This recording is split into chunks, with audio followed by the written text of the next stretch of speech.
very easy for the wife to say that, all right, I can't marry with this gentleman, or my heart is not with the husband, and I want to get divorced. All right, she can give. But it is very difficult for the husband to divorce his wife, and it may amount to some proof in the court and this and that. I think there are two things now. Whether we are now discussing the personal Muslim law, you see, which has been introduced in Pakistan a few years back by General Ayub Khan, or we are talking on the exact Shariat law. You see, that's what I want. In the exact Shariat law, that it is very easy for the husband to divorce his wife, and it is difficult on the other side. But in the case of the Shariat law introduced by General Ayub Khan in his own time, which is still enforced in Pakistan, well, if the man is Muslim, not on us now because they are declaring us non-Muslim. Now, anyhow, you see, then the situation is that the husband cannot marry unless he has to get the permission, or there are certain conditions that the lady is a barren or this and that, you see, or adultery or other things. Then the court goes into so many things that some reconciliation has been done or not, you see. But the wife, I think, still has to go to the same process. It is only in Khula, I think, that both husband and wife agree, and that's all. I think I want your full clarification on this one. Already I have made my clarification. Yes, sir? Already I have made the clarification that the wife has the choice, according to the decision of our Rasul Sallallahu Alaihi Wasallam, to get separated whenever she pleases. And it is for her to go to the court. The fact is that according to the lasting Islamic system, something happens before a wife or a husband choose to go to the court. That something is described in the Holy Quran as Hakamam min ahlihi wa hakamam min ahliha.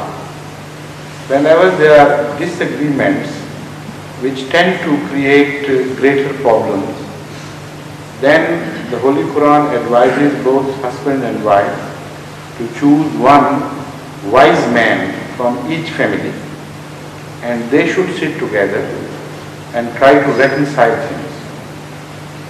If that does not happen, somehow it's difficult, and these private attempts fail, then it is the turn of the court. So all these attempts have already failed, have been attempted and failed. This is why when the wife goes to a Qazi and says, I can't pull on with the husband, it is quite enough for her to say that, and she would be separated. The problems attendant upon such situations are the question of dowry. It is erroneously thought that dowry is a right which the lady forgoes automatically when she appeals for separation. This is not correct. There are two possibilities. Number one, the dowry has already been paid, because dowry has nothing to do with separation. In fact, in so many cases, the dowry was paid even before the wife went to the husband's house, or to the bridegroom's house. So that is obvious that in Islam, dowry had nothing to do with separations. But the second possibility is that it was not paid. So at that time, this is a pending responsibility of the husband which comes into question. only in that respect. But sometimes when the wives take the attitude that we want to get separated without any reason, without any debatable reason, let's call it. We have some private reasons, but we don't want to discuss.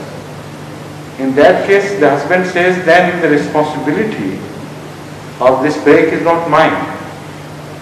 So because the responsibility is not mine, so I should not be held responsible to pay for the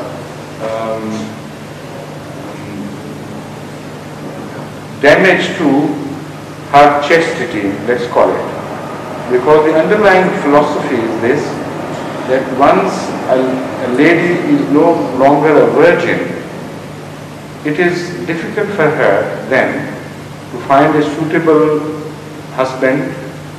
A virgin lady gets a better opportunity.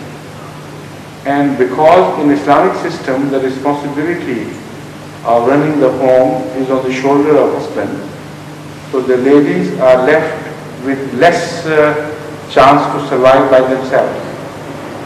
So this is why this dowry is fixed, that once a wife is no longer virgin, that is, the husband and wife have performed the marriage ceremony, then this dowry is due. So it has something to do with the beginning of the marriage, not with the end of the marriage. And because a woman says, I want to get separated, and although I can't prove anything against my husband, yet I want to break this house. Then the husband says, because the responsibility in this case lies with the woman, not with me. So if I have paid the dowry, it should be returned to me. And if I have not paid, that should be forgiven to me. Only in this limited case, the question of the payment of dowry or non-payment of dowry would arise.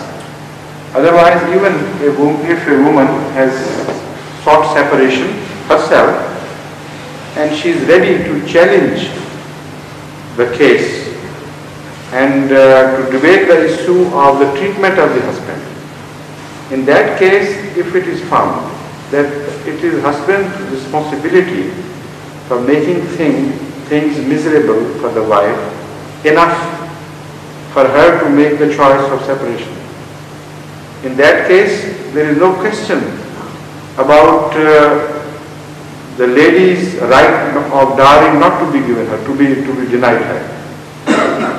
Any sensible court who knows the Islamic law and the traditions of Rasulullah would decide in the favor of the lady in both ways. Separation would be granted as well as dowry would be granted. Despite the fact that she has sought khula, as you call it. This khula has absolutely no mention in the Holy Quran. It is talaq alone. I wonder when this word came into being. But there is just one way of separation, that is called talaq in the Holy Quran.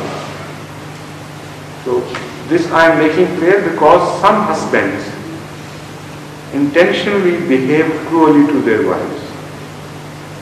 They become the transgressors with the hope that the life would be made so miserable for my wife that she would ultimately say, all right, get done with it. Go to hell, as they call it. And I don't want anything, just leave me alone. Leave me in peace. This cruelty, if it is perpetrated with this avariceness and with this satanic view that it will save us a few rupees by way of dowry, these people are totally wrong in that. No Ahmadiyya court would decide the case like this. If it is the husband's fault and he is responsible for making the life miserable for the wife would be given separation as well as the dowry. And this concept of khula and no dowry has no place in Islam. Absolutely no foundation whatsoever. So this is what should be made clear, because here